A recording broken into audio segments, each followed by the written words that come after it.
Welcome to Cold War Conversations, the home of real stories of the Cold War. Now, I'm trying to win an award. Please go to coldwarconversations.com and vote for us as Best History Podcast. Thank you.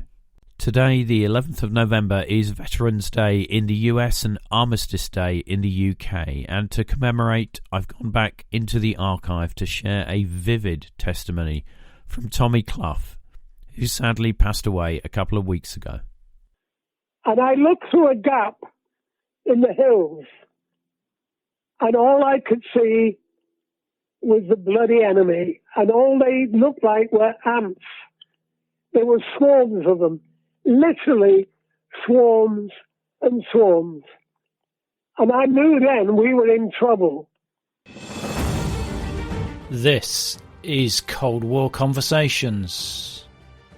The Korean War was amongst the most destructive conflicts of the modern era, and one of the few times when the Cold War turned hot. Tommy Clough is one of the last surviving of the Battle of the Imjin River, and was just 19 when the Gloucestershire Regiment were cut off from their brigade in April 1951. Outnumbered 10-1 and surrounded, they dug in on a hilltop for 3 days, repelling attack after attack, until their ammunition ran out. We hear in detail the desperate fighting to hold off the Chinese army as food, water and ammunition ran out. Inevitably, the Gloucesters were forced to surrender, and Tommy's story continues with the hardship and privation of the 500-mile march to their prisoner of war camp. It is an incredible story of fortitude and resilience under the most extreme circumstances. I'm delighted and honoured to welcome Tommy Clough to our Cold War conversation. I joined the army on the 8th of May 1945, which was VE Day. Everybody was going home, and I was going down to London, to Woolwich, my depot, Royal Artillery.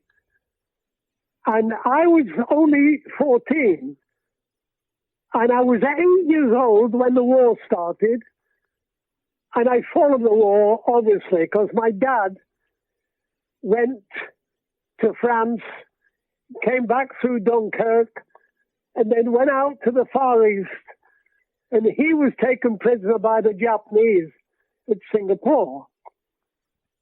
So anyway, I was with my sister and my mother in Blackpool, where I was born.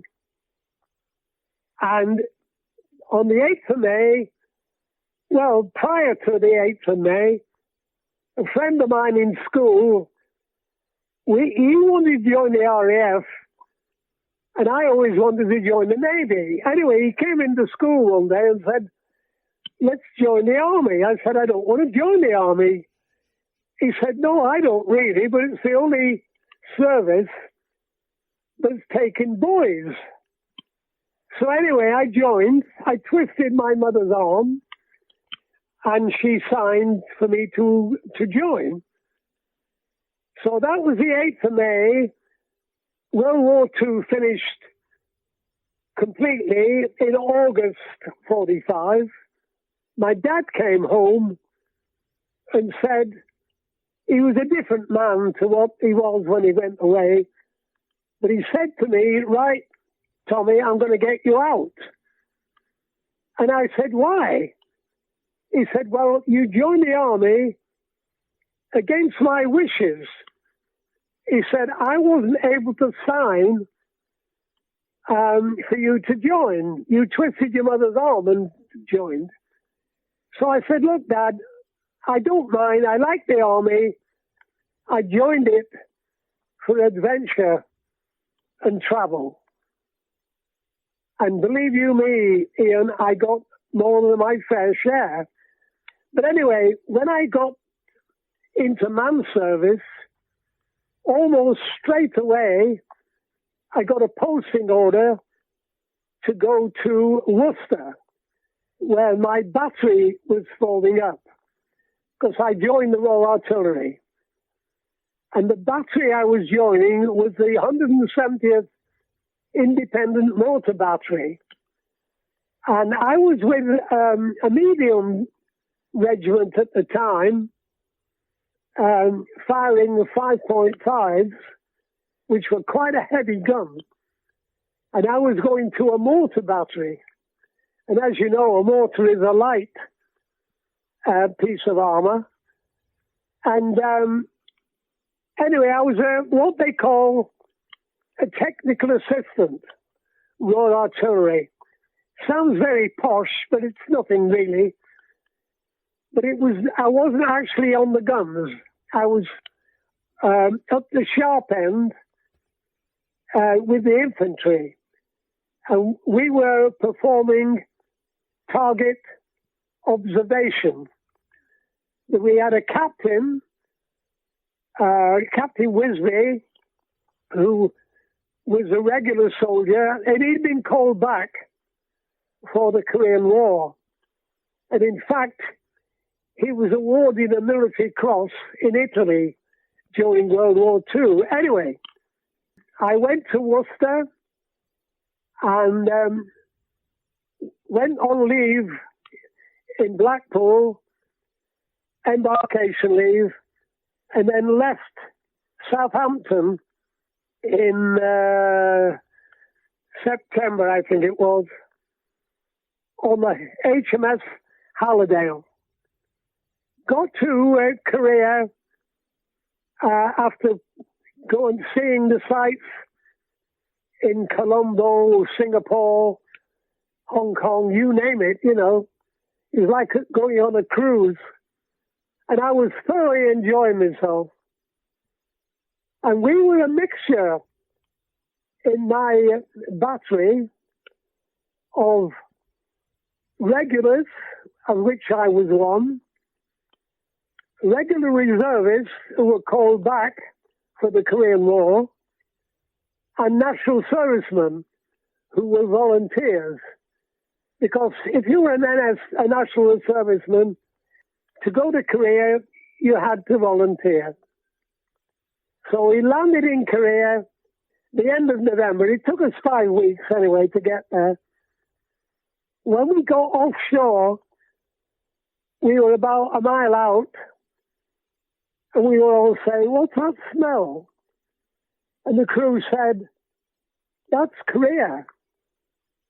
And we said, "Well, why does it smell like that?" And he said, "Because they use human waste, in other words, shit, on the fields as manure, you know, fertilizer." So we thought, what the hell are we going into? Anyway, we got into Busan, and we were met by an American band, and it was great, you know, the welcome we had. It was a military band playing jazz music. Anyway, we went to shore, and it's typical of the British Army, our trucks were on another boat, because we went on troop ships and they weren't equipped to carry equipment. So we set off by train. We set off north, going north, because by then the Busan perimeter had broken out, and MacArthur had landed at Incheon. He'd landed the Marines at Incheon, and the North Koreans were being driven back right up to North Korea, up to the Yalu. So we were going up, we went up as far as Panmunjom area, and then our guns, our mortars followed us. And we were with 29th Brigade. And 29th Brigade had 3 battalions. The Royal Northumberland Fusiliers, the Royal Ulster Rifles, and the Gloucesters. And we had 3 troops of mortars, A, B, and C. And I was in C, and we drew the short straw, and we got the Gloucesters. So the other 2 got the Ulsters and the Royal Northumberlands. But we were with a good battalion, and we were okay. And we saw quite a few actions over the winter of 51. Tommy, when you were travelling through Korea, what were you seeing around you?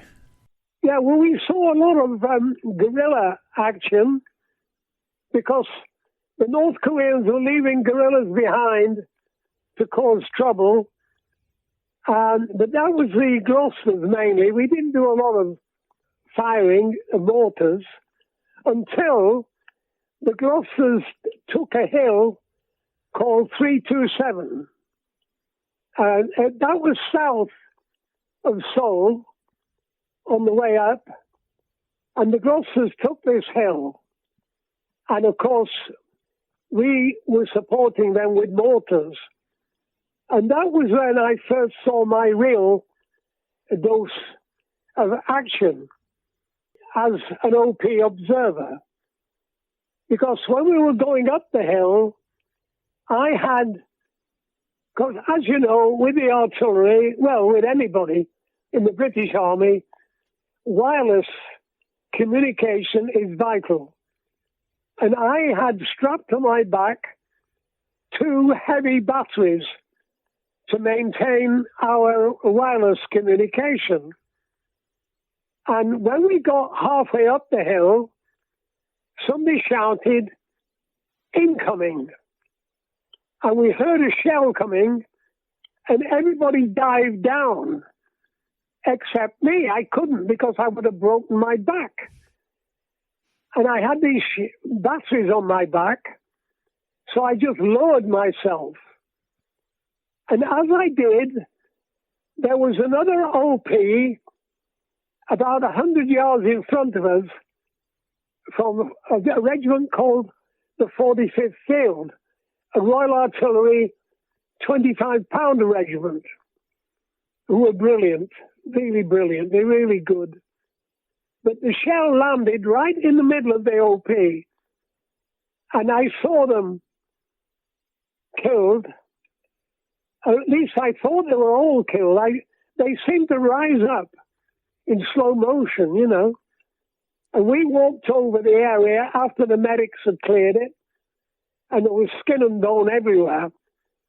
But I later found out, amongst 5 of them, only one was killed, a young man called Gunner Baldock. But the others were injured and were evacuated. Tommy, I understand at one point you had to take a prisoner to a aid post or a hospital. Oh, yes, yeah, that was Hill 327. Before the Gloucesters attacked it, there was a black unit next to us, infantry. And before we attacked, one night, there was moaning from no man's land.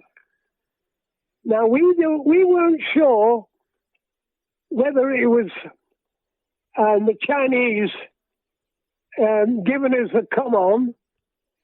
But anyway, the Gloucesters sent a patrol out, and they came back with a wounded prisoner. And they saw to him that we had to take him back to an aid post. And me and my driver, we were the only people there with transport. We had a Jeep. So they said, "Will you take him back?" So our officer said, "Yes, okay, you take him back." So there was me and the driver in a Jeep with the prisoner. And it was the dead of night, and we had about a mile to go. Anyway, my driver stopped, and he said to me, "Right, Tommy, kick him out the Jeep and shoot him." And I said, "Why?" He said, "I'm not going all that way back this time of night with Chinese patrols around." He said, "We can always say he tried to escape." And I said, "No, we can't do that. We've got to take him back to the aid post."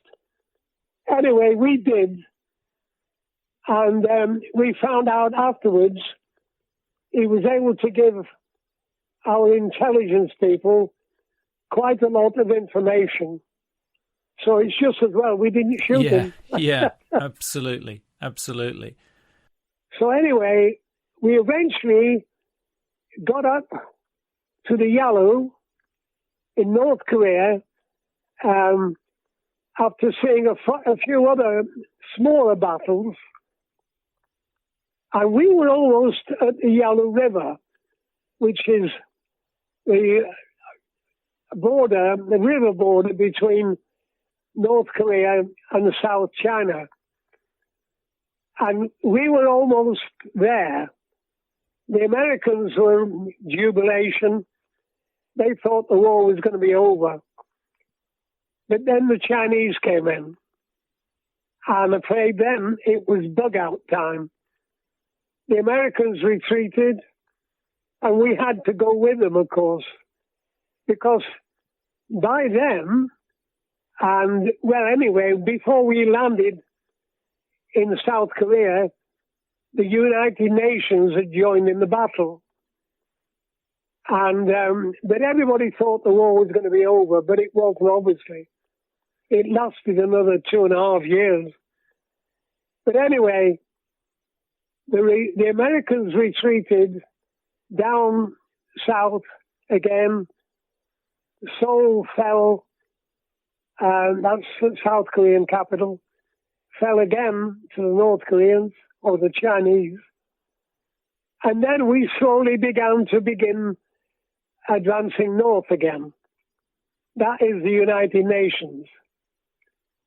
And we ended up roughly along the 38th parallel, 30 miles north of Seoul, with a brigade covering what should have been a divisional front, suitable for a division, not a brigade. But we were thinking, and the thinking then, of course, was we were heading north. We were advancing. Did you see many refugees on your advance north? Yes, and that was one of the worst things. The refugees were in a terrible state, especially the children.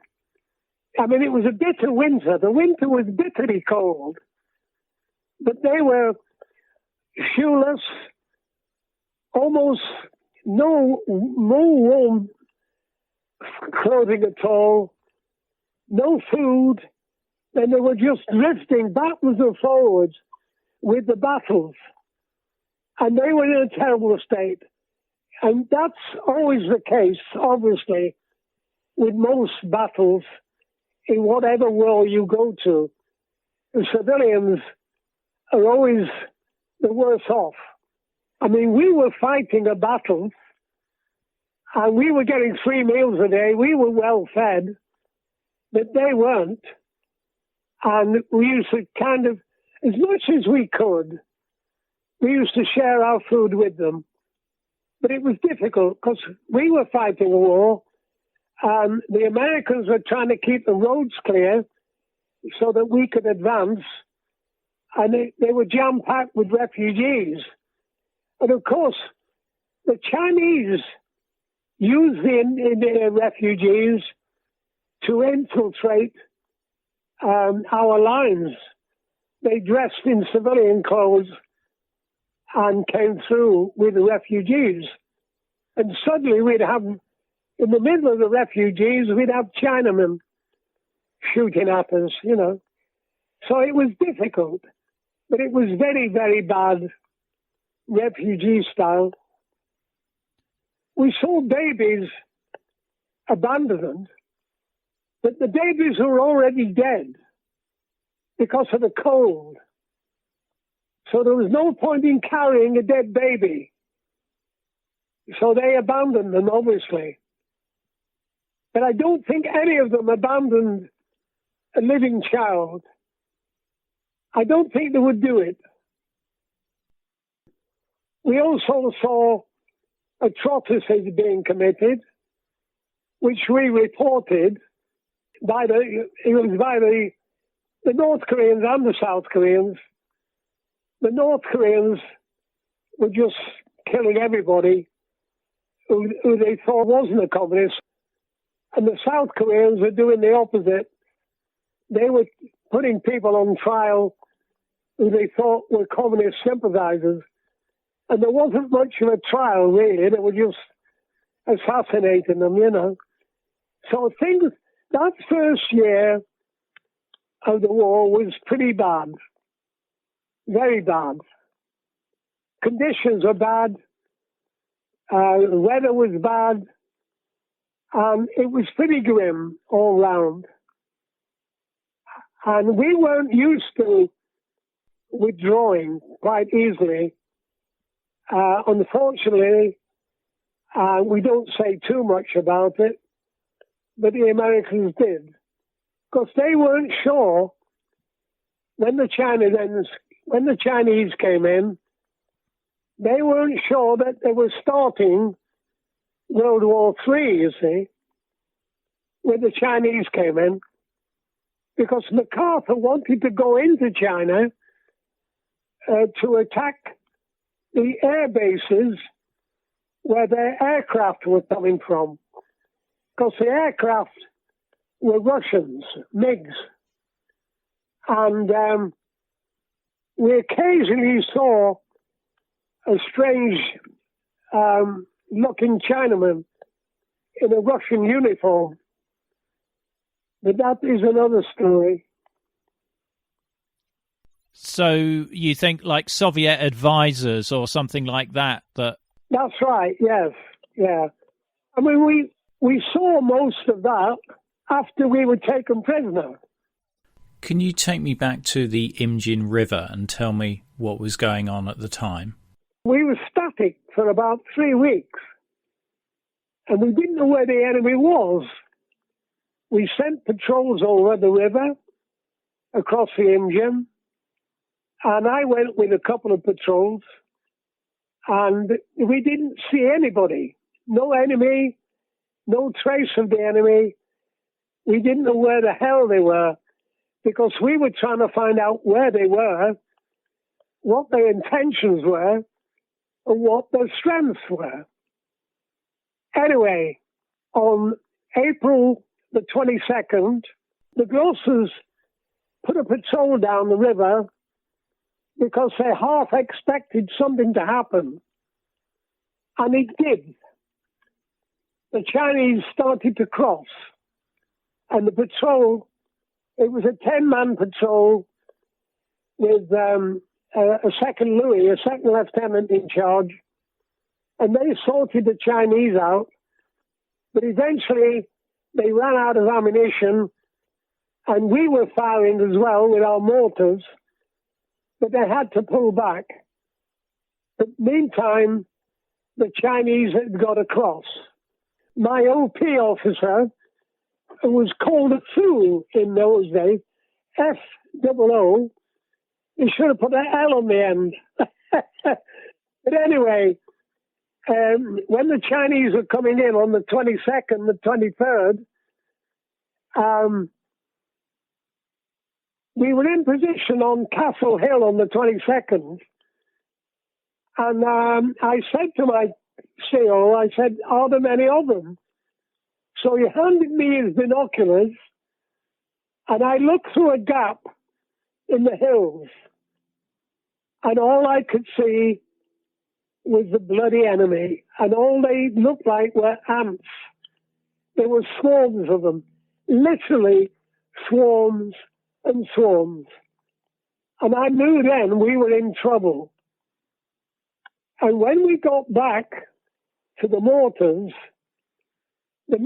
can't see their targets, you see, they're behind hills. And one of the lads said to me, are there many of them? And I couldn't bring myself to say, yeah, a couple of thousand.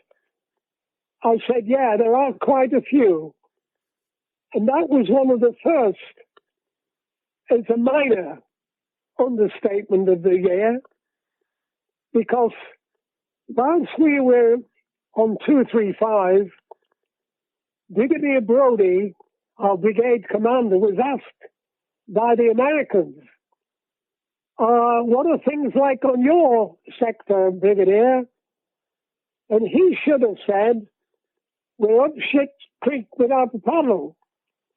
But he said, things are a bit sticky. And that was the second understatement of the year. Because we were literally up shit street without a paddle. And I heard later, we didn't know it at the time, but we heard that the Chinese at one point were 5 miles behind us. So there was no chance we were going to fight our way out for 5 miles. Everybody withdrew, tactical withdrawal. We didn't exactly retreat. We withdrew tactfully, as the saying goes.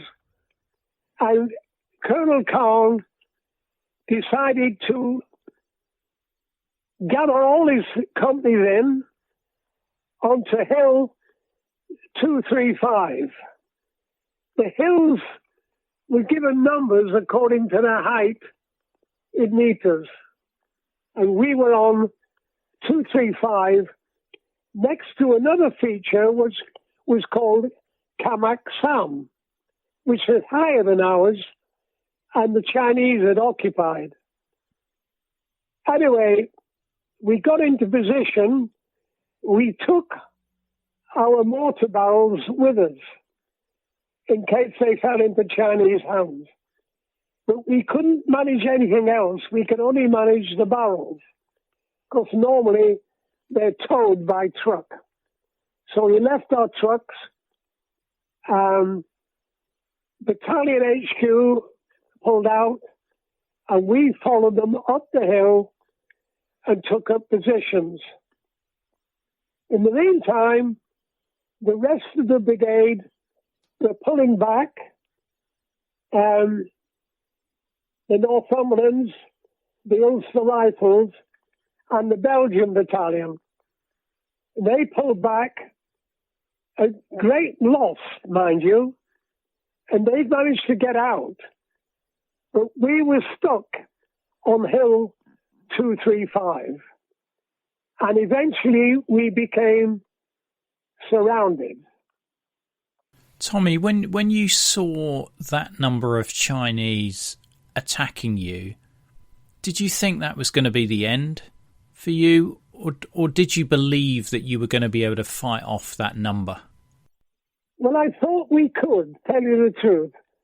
We were fully confident at first. And I said to my mate in the trench, I said, this will be something to tell the others in the pub when we get back. I had no doubt that we would get out, because the Americans were sending a regimental combat team, hopefully to relieve us. But that fell through, and they couldn't make it. But we had every confidence at first. But of course, our confidence began to wane when we started to run out of ammunition and water. We had a little of both, and we had a little food, but we weren't too worried about food. It was water and ammunition that we wanted. Water for the wounded, and of course us, because we were as dry as anything. You know, there was no stream on the hill we were on. The streams were in the valleys. So when we started throwing rocks at them, the Chinese knew that the rocks weren't grenades and weren't exploding. In the meantime, Farah Hockey, the adjutant, called for an airstrike. Well, we were in the trench, obviously. The F-80s, I think they were Sabre jets, they came in from behind us and they dropped the napalm at the back of us. And I really thought it was going to be another case of friendly fire, which wasn't very friendly. I call it blue on blue. Anyway, the napalm came over our heads, and the momentum of the aircraft took the napalm into the Chinese. Spot on, absolutely spot on, because Farah Hockley had thrown a smoke grenade into the Chinese positions. So they were well marked. And we could hear the screams of the Chinese, and we could smell the napalm burning flesh. In a way, it was like roast pork, but it wasn't very appetizing. And I did really, at that point, pity the Chinese. It was a horrible way to die. But there again, napalm was a horrible weapon. And it was used in the Vietnam War, and I think it was banned in the end. But eventually we began to realize there was no way we were going to get out of this alive, you know. I do find it incredible that the bravery and the resolution of you and the men around you, that even with the ammunition running out or have run out, you're actually throwing rocks at the Chinese to try and keep them off. In the end, in the very end, because we had nothing else, and the Chinese assumed that the rocks were grenades at first, but then realized the rocks weren't exploding.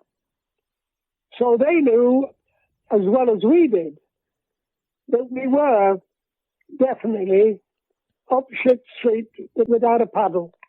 Were you issued with a rifle, and were you firing directly at the Chinese at this point? Oh, yes. Yeah, that's all we had. We didn't have any well, we had the Spens, and we had a few Brens, and we had the Vickers. The Vickers were very good, but the Chinese had all automatic weapons.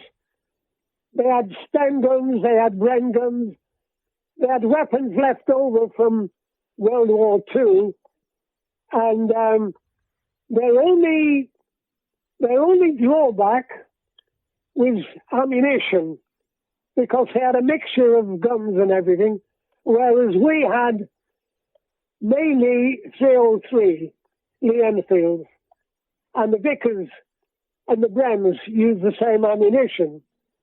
The Stens were 9mm, but we didn't have many Stens.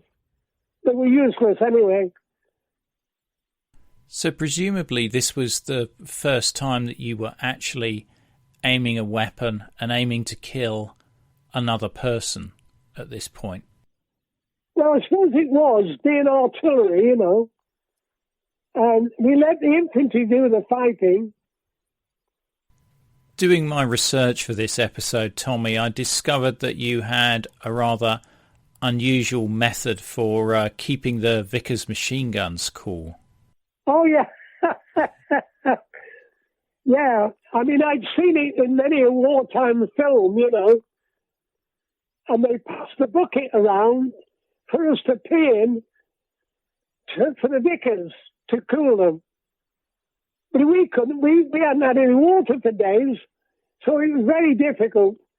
But they managed a bit, and it helped to cool the Vickers for a little while. And one of the things that happened was, because we were covering the MSR, the main supply route for the Chinese, and I forget when it was exactly, but one afternoon, it was quite sunny, it was spring-like. We saw, to our amazement, a gang of Chinese coming down the road on bicycles.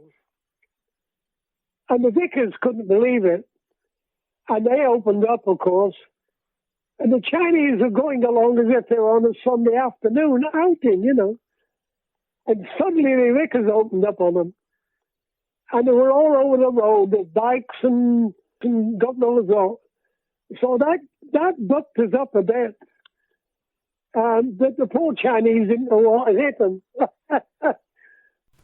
Tommy, my father served in a Vickers machine gun battalion in World War II, so I'm quite familiar with the Vickers machine gun. Your father was with Vickers? Yes, he served in the Middlesex Regiment. Oh, the Middlesex were in Korea with the 27 Brigade. Yes, he was almost called up for Korea. He was on something called the Z Reserve, but luckily he never made it out there. Well, he was very lucky then, because the Middlesex got a hammering. Yes, you're right. He was very lucky, and indeed I might not be here if he'd gone out there. Tommy, can you tell me what happened to the wounded? Well, the medical officer and the padre offered, when the order came, when Khan got the order to evacuate, they offered to stay behind with the wounded. And a few medical orderlies did the same. We did at least have a slim chance of getting out, but they knew for certain they would be captured.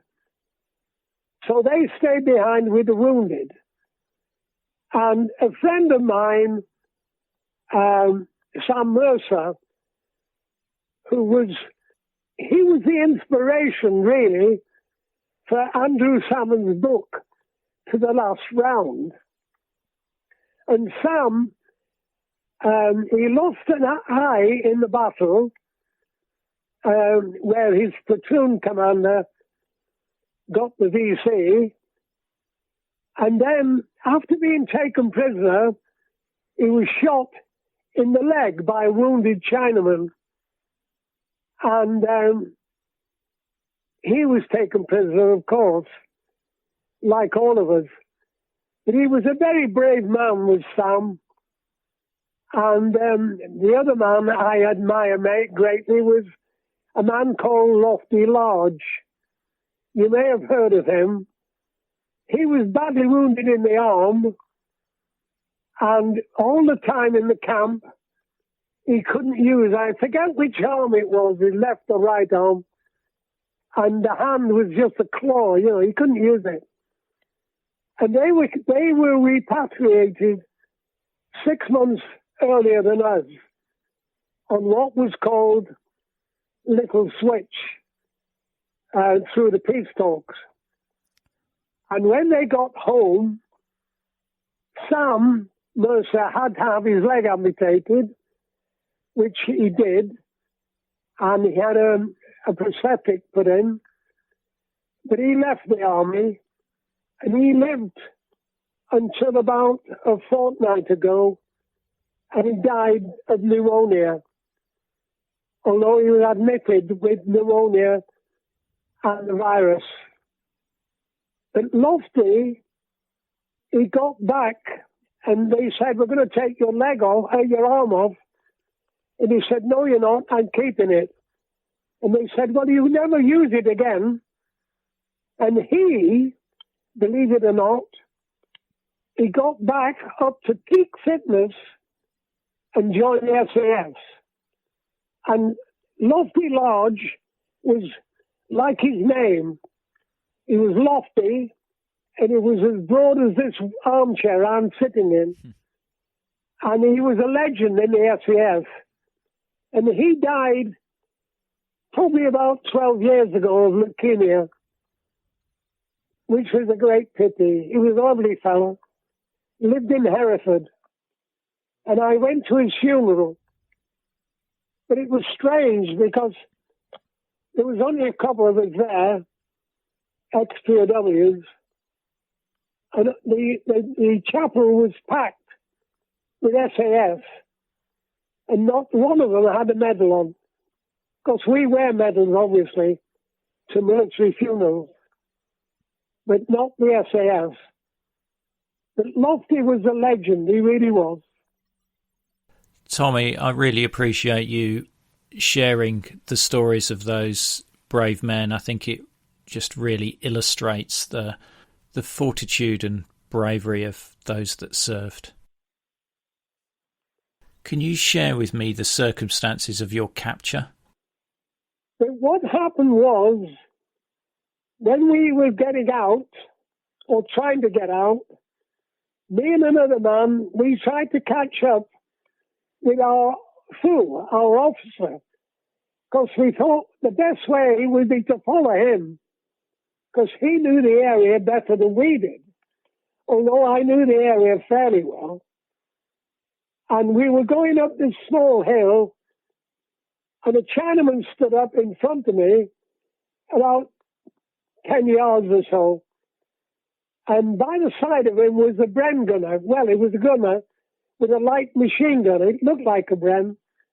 It was all happening in seconds, you know. And I brought my rifle up and fired. And the Chinaman standing up dropped to the ground. And the Bren gunner, whatever, disappeared. So they were obviously going to fire at us. So it was him or me, you know. And we skirted round him. It was funny because when I shot the Chinaman, a voice came from my left which shouted, "Don't shoot." Now, I don't know to this day whether it was an English voice or whether it was a Chinaman, because we did hear later that the Chinese had picked up a bit of English. And when they used to do night patrols, they would come in. When they were discovered, they'd shout in English, "Don't shoot," hoping that our fellas would think they were English patrol coming back, you know. But anyway, I never did find out whether it was an English voice or a Chinese.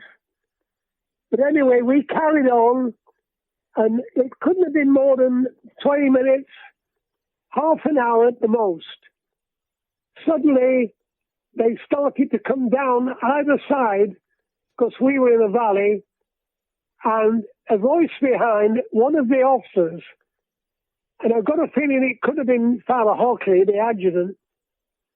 It was definitely English, shouting, "All right, lads, put your rifles down." I mean, I'd already, when I shot the Chinaman and I heard that voice, I knew we weren't fighting our way out. I only had 4 rounds left in my rifle anyway, so I knew it was useless. I tried to destroy my rifle, and all I could destroy was the bolt and the sight slightly, you know. Anyway, I threw it down, and this voice said, "Right, lads, that's it. Put your weapons down." Because we were definitely outnumbered, and they were fully armed, of course. So they lined us up, and in some cases they shook hands. But anyway, they took everything off us. And I hid my watch. I had a watch which I was very proud of. I'd won it playing cards. And it was a date watch, which was unusual for 1950.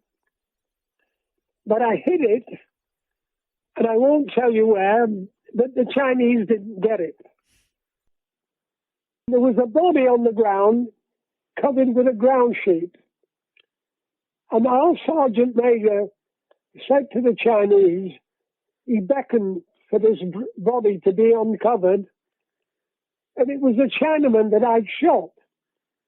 And I'd shot him, and I'm not boasting, but I'd shot him right through the forehead, right between the eyes, and he was as dead as a doornail. And my sergeant major, bless him, was patting me on the back and saying, "That was a good shot, Cloughie." And I said, "No, it wasn't bloody me," because all these Chinamen were stood around. But they didn't seem bothered.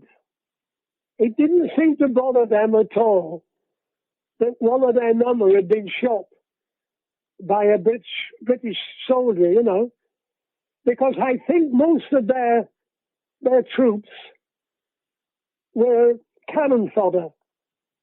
They were probably nationalist troops captured during the Civil War in China and made to fight for the communists.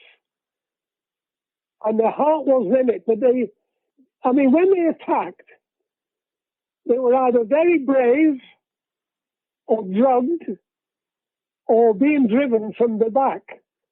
And I think it was a mixture of all three, because they came headlong at us, and we could just pick them off. We were just killing them. But we had the firepower, but they had the manpower. And they certainly had the manpower. There were literally thousands of them. And we were greatly outnumbered. We could never have fought our way back. Can you tell me how you got to the prisoner of war camp? Well, we set off almost immediately. The Chinese were anxious to get us out of the front line, because the best time, I learned later, to escape is while you're in the front line, because you won't get another chance of being close to your own lines. I didn't know this till later. Anyway, they started taking us north straight away. We didn't march. We were in no fit condition to march. We just endured a 3-day battle, intense 3-day battle, without food or water, or very little of either. And so we were knackered, very little sleep, because most of their attacks came in at night when we couldn't see them, So anyway, we ambled along, and it took us 5 weeks to get to the camp. And when we got to the camp, we just about ambled in. We didn't march in. We ambled in, and we met the Americans who'd been caught, and a few Brits who'd been caught during the winter, and they were in a terrible state. They were in a worse state than we were, really, and they were being badly treated by the North Koreans and the Chinese. So anyway, they cheered up a bit when we got, and we did help them as much as we could. But that first year was terrible. I find it really difficult to imagine the conditions, Tommy, but can you tell me how you were treated on the march? Well, they weren't too bad initially, because, like I say, they were fighting troops, and they more or less sympathized with us, But not entirely. There were a few bad ones, especially the young ones, who had to show off, But they weren't too bad, really, until we got probably 24 hours or 48 hours into being captured. And then they were indifferent to the way we were. I mean, we had quite a lot of wounded, but there was no medical attention, or very little. I mean, their own troops were badly off, really. So I don't suppose we could grumble, but even so, there wasn't even the basic first aid, So we had to manage the best we could. And our medical officer didn't have anything anyway. So it was a bit rough, that first 500 miles anyway, until we got to the camp, and then we started to sort ourselves out, including the Americans, who were very glad to see us, really. Tommy, can you describe to me what the camp was like? Well, it was a village that had been taken over by the Chinese. There was no barbed wire, They weren't the camps we imagined them to be, like they were in Europe during World War II. There was no barbed wire, but there was men. They had manpower. And these were the men who weren't fit enough to be in the front line, so they were prison guards. And literally, they could put a ring around the camp of a man every few yards. They didn't need barbed wire, and that's how we got caught. When we were taken prisoner and we got to the camp, they tried to brainwash us. They tried to convert us to communism, and we could see through it, and we didn't, we couldn't take it. So we went along with it to a certain extent, but then we got fed up with it. But there were probably about 10 or 12, mainly amongst the Americans, who went along with it and got extra rice and God knows what. And in fact, some got mail from home because of it. But the majority of us would have nothing to do with it. So we stuck to our guns, And it wasn't until we were captured, after 6 months, the Chinese said, right, you can write a letter home. So we all decided, the majority of us decided to write our first letter because we knew there would be no exchange of prisoners' names because the Chinese communists had not signed the Geneva Convention. So we knew our next of kin would have no idea where we were, missing an action, believed taken prisoner or whatever. So we decided to tell in our first letter home that we were being treated kindly and we were being looked after like butlins. Below the bullet. So anyway, there we were. And one of my letters got home. But that was it. After that, any letters we wrote, we told the truth. And of course, they didn't get back. I think my family had one letter in 3 years. That must have been so difficult for your family. Yeah, especially my dad, because he knew what we were going through, Because he was taken prisoner by the Japanese. Oh, yeah. He must have been so worried about you after what he'd seen. Tommy, can I ask you, how did you deal with the boredom in the camps? Taking the piss out of the Chinese. Tell me how you did that, Tommy. Well, we dig a hole in the middle of nowhere, in the middle of the camp. Then about 100 yards away, we'd dig another hole. In daylight, and the Chinese would come along and say, what do you do? And we used to put our fingers to our lips and say, hush, hush, don't tell anybody. And of course, they used to think we were digging our way out, which was stupid. But they never cottoned on. We used to take the piss out of them regularly. We'd take dogs for walks. In fact, strangely enough, there were very, very few animals left in Korea. They'd been eaten by the refugees. But we had, somehow it must have escaped. We had a puppy, but it was a young dog.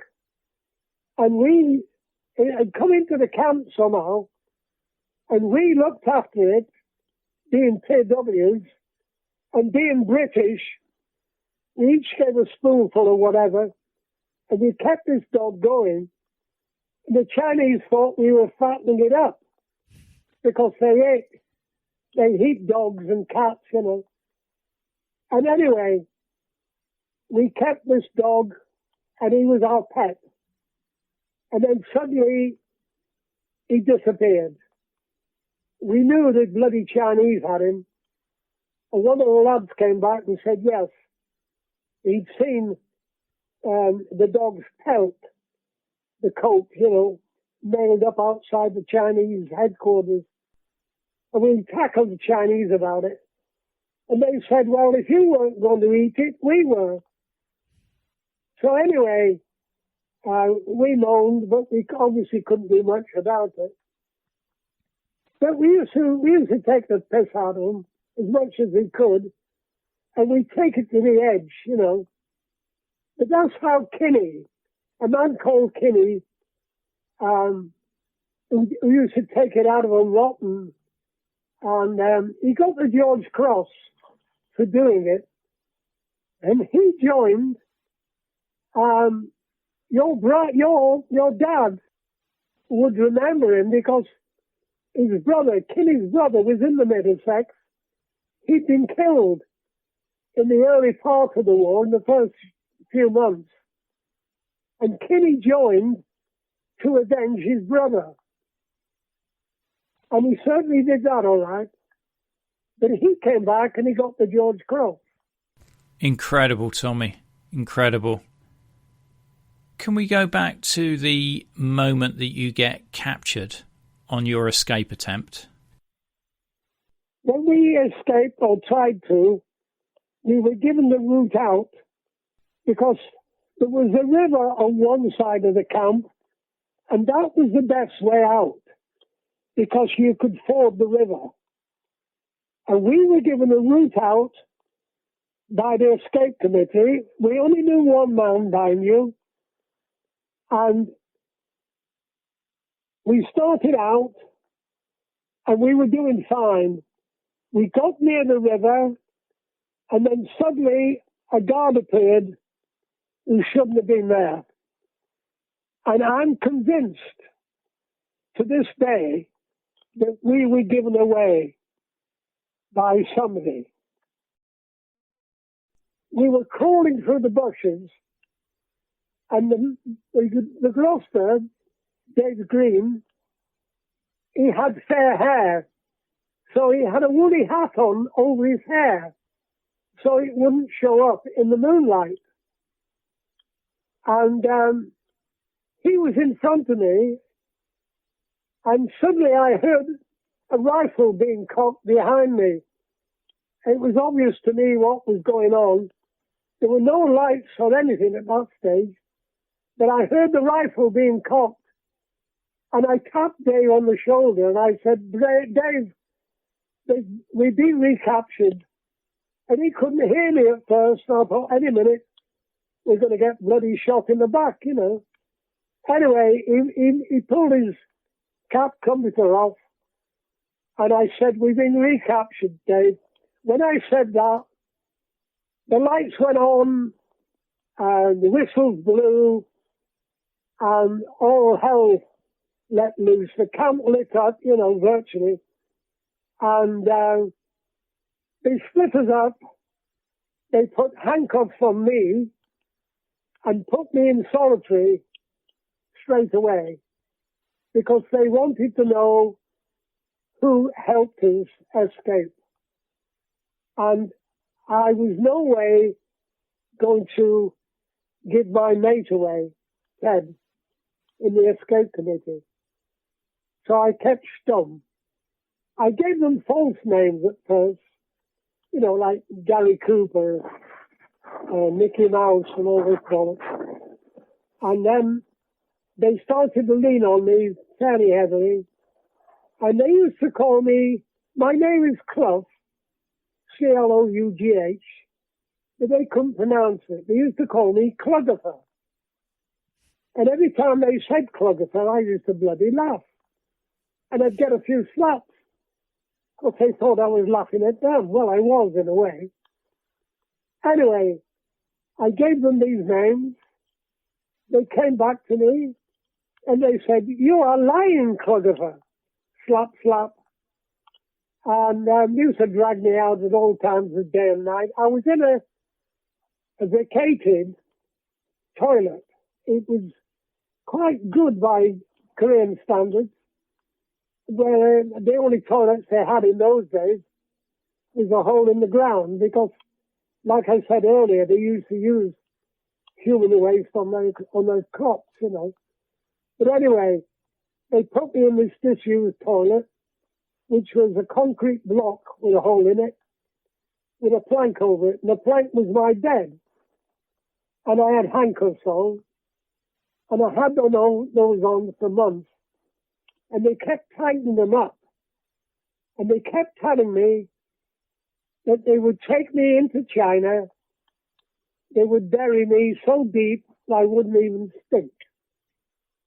And they began to lean heavily on me, so I thought, I've got to get out of this somehow.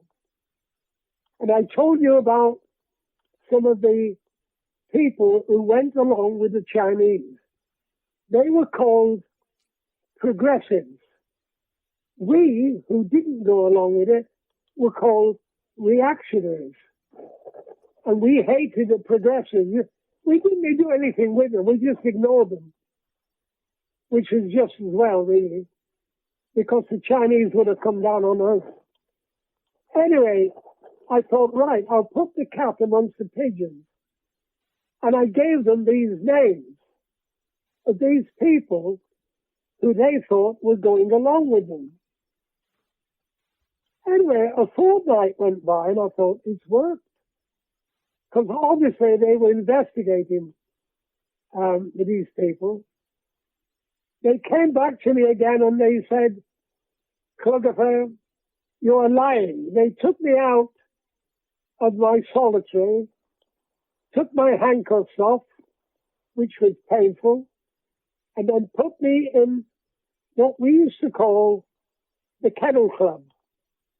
Now, the Kennel Club was in a barn without walls. There was a roof over it, but it was no walls. But there were cages, literally wooden cages. And they were about 4 foot high, about 2 foot wide, and about just over 4 foot long. I mean, I'm only small, but I could hardly squeeze into it, you know. But then they put me in there in the middle of the night, but I knew what it was. We'd heard about them from other prisoners, you know. And I was in there for quite a while. And again, they took me out now and again and questioned me. But they got fed up with it in the end. And they said, right, Clough, you are sentenced to hard labor. So I did a couple of months hard labor, and just outside about 3, 4, 5 miles outside the main camp, which wasn't too bad, because they were giving me hard labor, so they had to feed me. So the food was better. But when I came out, a couple of months later, they took me, well, a sentry took me back to the main camp. And we got back to the main camp, and he lost his way, and he took me to the American compound. So he said, right, Clough, stay. I felt like a dog. In fact, that's what we used to call the cages, the Kennel Club. Anyway, he went off to find a way, and a couple of Americans came over, and we started whispering. And I told them what I'd been and everything. The guard came back and said, right, Clough. And I followed him. And I followed him through 2 lines of Americans. And they applauded me all the way back to my own compound, which did me a world of good. It boosted my morale, no end. But I was back in the main camp again with the lads. And eventually, in 53, obviously, the peace talks came to an end. But it was strange. when they announced the peace was over and the Cold War was over, we were getting peace talks from the Chinese, but it was one-sided, and it was a load of bollocks, you know. They used to blame the Americans for everything, even the weather. Anyway, one morning, they got us out. We were surrounded by guards with 6 bayonets. And we thought, what the bloody hell is going on here? We thought we were going to be executed or something. We weren't sure what was happening. Anyway, the commandant came along, spoke to us for about half an hour in bloody Chinese, which we couldn't understand. But my mate said to me, they keep mentioning the peace talks. So we thought, oh, this fell through. Anyway, an interpreter came along and translated. And he said something I'd heard before. For you, the war is over. I'd heard it many times through shithouse rumors, you know. And we just stood still. We didn't murmur. We didn't move. The Chinese couldn't understand us. So they shepherded us back into our billets. And we heard a big cheer go up from the American compound. And the Americans said to us, the Chinese said, why didn't you cheer like the Americans? And we said, because we didn't bloody believe you. Anyway, obviously it was over. And about weeks later, they came in, and we were coming out in batches. And about 50 of us one morning, we were formed up, and they said, right, we're taking you to a railhead where you will catch a train and go south. But we were first of all in trucks. So when we set off from the camp, we did something we never did when we entered the camp. We sang. And we sang a song because we had quite a few Irishmen with us. And we sang a song which wasn't really relevant, called It's a Long Way to Tipperary. I mean, we weren't going to Tipperary. We knew we were going to South Korea and then to Japan. But we didn't give a shit. We sang it anyway. And that came through many years later in, 2019, I think it was. And I'm in Blind Veterans, you see, because my sight went in 2012. And my welfare officer said to me, she'd heard this story, and she said to me, would you like to go to Tipperary? And I said, I'd love to go to Tipperary, but it's in the Republic. I wouldn't be welcome there with my medals on, would I? And she said, yes, you would. And believe it or not, we were. I went with Vicky from the museum, and we were only there 3 days, but we had a whale of a time. We were really welcome. And I didn't realize that the British Legion had a branch in the Republic of Ireland. Because what it was, they had men killed in World War One before the Republic became the Republic, before it became independent. So they remembered them throughout the years, and I was able to remember it with them, me and Vicky, and laid wreaths in the Republic, and that was great. Tommy, again, thanks for sharing that with me. How do you leave Korea? How are you sent home? We got down to Panmunjom, with the Chinese, and they handed it over to the Americans, which we were glad of. And the Americans looked after us, and we saw some Brits at that point, but we were in the Freedom Camp, what they call Freedom Camp. We had showers. We were deloused, first of all, by the American nursing people. And we were hoping for the females, but we didn't get them. But we were deloused, showered, given new kit, handed over to the Brits, the WVS they were, and I think they're now the WRVS. They got a royal because of it. And we were handed over to them in Korea. We spent one night in Korea, then we were flown to Japan from Kimpo Airfield, which was a military airfield near Seoul. When we got to Japan, they said, sorry, but the troop ship you should have caught is gone. But don't worry, we will fly you down to Singapore where you will catch it. But we're keeping you here for 4 days before you go.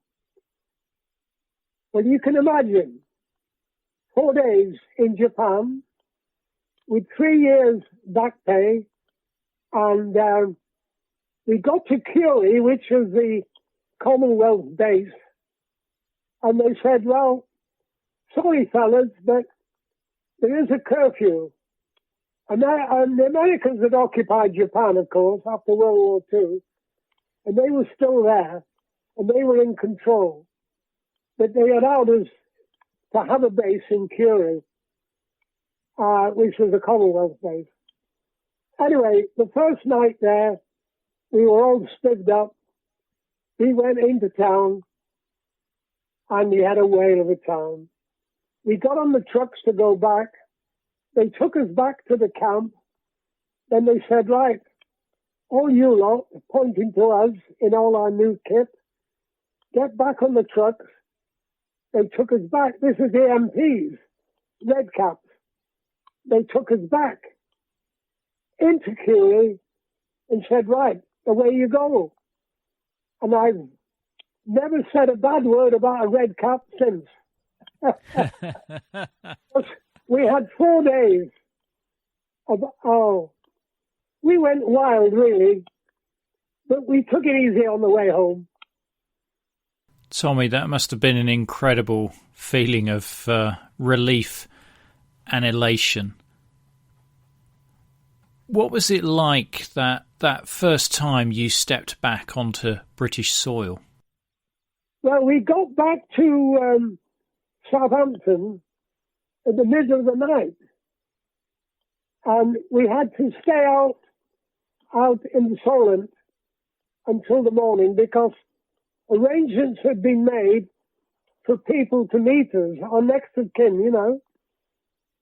So we stayed on board that night, very frustrated, seeing all the lights of home, you know.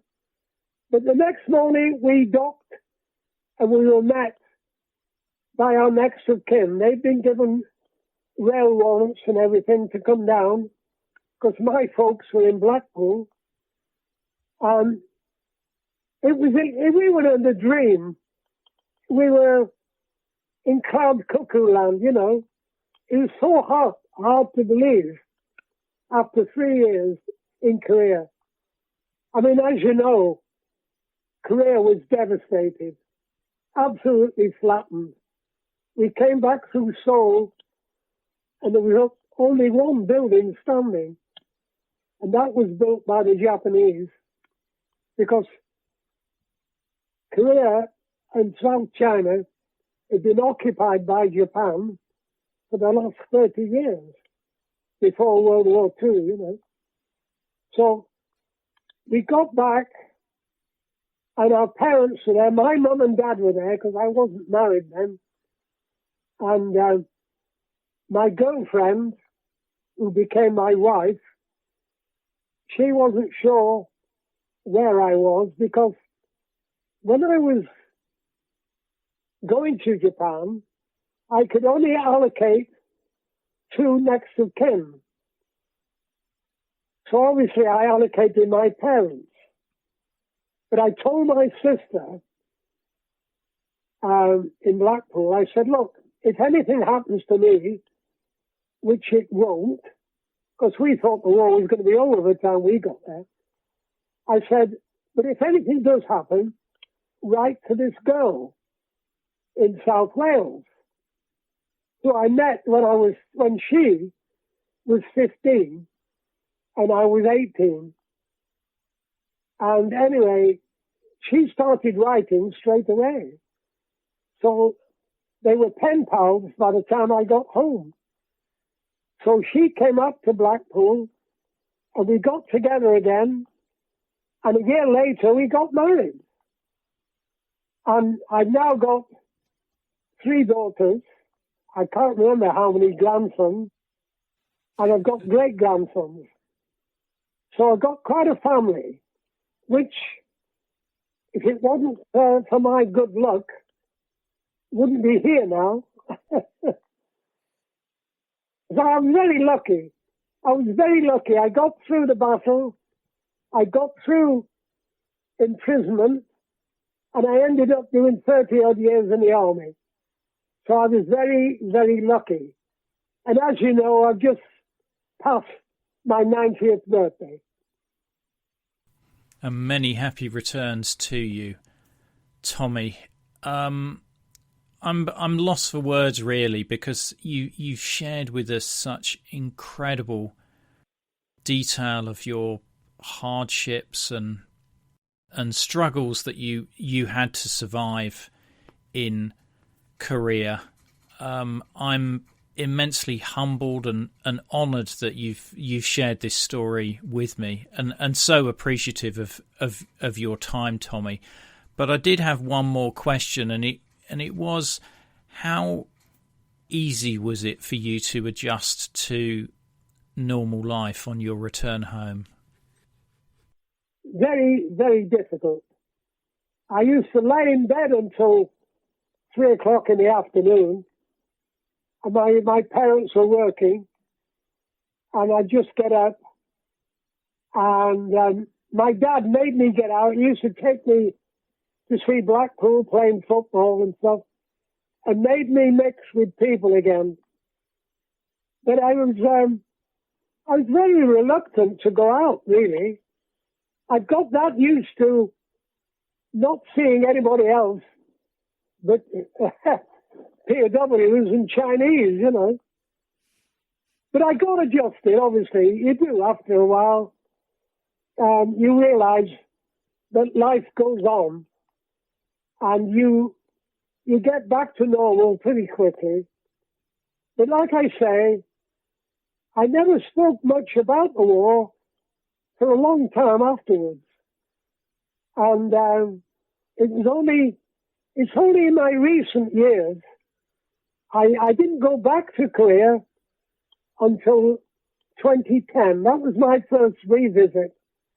A lot of the lads went back in the 60s and 70s, but I never went back because I was still in the army anyway, and I was enjoying myself.